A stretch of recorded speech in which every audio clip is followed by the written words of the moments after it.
01 result YouTube ಚಾನೆಲ್ಗೆ ಸ್ವಾಗತ. ಇಂದಿನ ವಿಡಿಯೋದಲ್ಲಿ ಭಾರತದ ಎಲೆಕ್ಟ್ರಿಕ್ ವಾಹನಗಳ ಮಾರುಕಟ್ಟೆಯಲ್ಲಿ ಸಂಚಲನ ಮೂಡಿಸಿರುವ ಹಾಗೂ ವಾಹನಗಳ ಉದ್ಯಮದಲ್ಲಿ ವಿಶೇಷವಾದ ಅನುಭವ ಹೊಂದಿರುವ ಓಲಾ ಕಂಪನಿ ಹಾಗೂ ಇದರ ಸ್ಥಾಪಕರೂ ಆಗಿರುವ ಭವಿಷ್ ಅಗ್ರವಾಲ್ ಅವರ ಬಗ್ಗೆ ತಿಳಿಯೋಣ. ಭವಿಷ್ ಅಗ್ರವಾಲ್ ಇವರು 28ನೇ ಆಗಸ್ಟ್ 1985ರಲ್ಲಿ ಪಂಜಾಬ್ನಲ್ಲಿ ಜನಿಸಿದರು.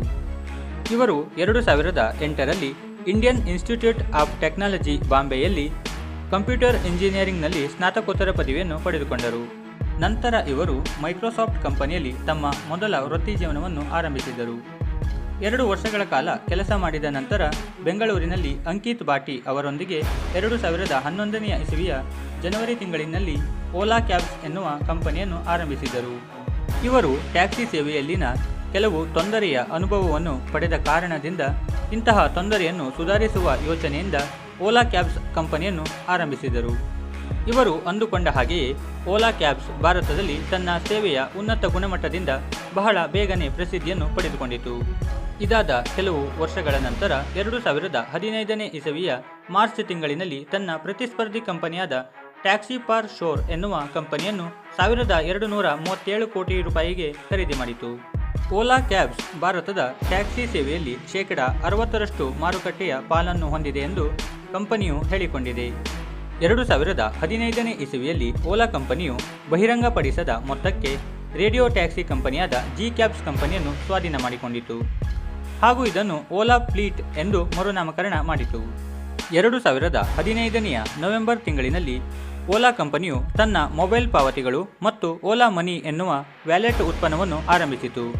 ಹೀಗೆ ಚೆನ್ನಾಗಿ ನಡೆಯುತ್ತಿದ್ದ ಕಂಪನಿಯು 2020ನೇ ಇಸವಿಯಲ್ಲಿ ಲಾಕ್ಡೌನ್ ಆದ ಕಾರಣ ಭಾರಿ ನಷ್ಟವನ್ನು ಹೊಂದಿತು. ನಷ್ಟದ ಕಾರಣದಿಂದ ಕಂಪನಿಯು ತನ್ನ 5,000 ಉದ್ಯೋಗಿಗಳನ್ನು ಕೆಲಸದಿಂದ ತೆಗೆದುಹಾಕಿತು. ಹೀಗೆ ಮಾಡುವುದು ಕಂಪನಿಗೆ ಇಷ್ಟ ಇಲ್ಲದೇ ಇದ್ದರೂ ಕಂಪನಿಯನ್ನು ನಷ್ಟದಿಂದ ಮೇಲೆತ್ತುವ ಸಲುವಾಗಿ ಇದು ಅನಿವಾರ್ಯವಾಗಿತ್ತು. ದಿನ ಕಳೆದಂತೆ ಲಾಕ್ಡೌನ್ ಅನ್ನು ತೆರವುಗೊಳಿಸಿದಾಗ ನಿಧಾನವಾಗಿ ಕಂಪನಿಯು ಸುಧಾರಿಸಿತು. ಹಾಗೆಯೇ ತೆಗೆದುಹಾಕಿದ್ದ ಹಲವು ಉದ್ಯೋಗಿಗಳನ್ನು ಪುನಃ ಸೇರಿಸಿಕೊಳ್ಳಲಾಯಿತು.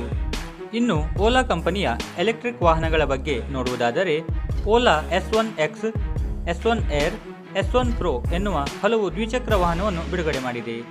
ಕಂಪನಿಯು 2024ರಲ್ಲಿ 3,29,000 ವಾಹನವನ್ನು ತಯಾರು ಮಾಡಿ ಬಿಡುಗಡೆ ಮಾಡಿದೆ ಹಾಗೂ ಇದೇ ವರ್ಷದ ಫೈನಾನ್ಷಿಯಲ್ ಇಯರ್ನಲ್ಲಿ 5,009 ಕೋಟಿ ರೂಪಾಯಿಯ ಆದಾಯವನ್ನು ಪಡೆದಿದೆ. ಕಂಪನಿಯನ್ನು ಈ ವರ್ಷದ ಆಗಸ್ಟ್ ತಿಂಗಳಿನ 9ನೇ ದಿನಾಂಕದಂದು ಓಲಾ ಎಲೆಕ್ಟ್ರಿಕ್ ಮೊಬಿಲಿಟಿ ಲಿಮಿಟೆಡ್ ಎನ್ನುವ ಹೆಸರಿನಲ್ಲಿ ಭಾರತದ ಷೇರು ಮಾರುಕಟ್ಟೆಯಲ್ಲಿ ನೋಂದಾಯಿಸಿ ಪಬ್ಲಿಕ್ ಕಂಪನಿಯನ್ನಾಗಿ ಮಾಡಲಾಯಿತು. ಇದಾಗಿತ್ತು ಭಾರತದ ಎಲೆಕ್ಟ್ರಿಕ್ ವಾಹನಗಳ ಕ್ರಾಂತಿಕಾರಿ ಕಂಪನಿಯಾದ ಓಲಾ ಮತ್ತು ಕಂಪನಿಯ ಸ್ಥಾಪಕರಾದ ಭವಿಷ್ ಅಗ್ರವಾಲ್ ಅವರ ಬಗೆಗಿನ ಕೆಲವು ಆಸಕ್ತಿಕರ ಮಾಹಿತಿ.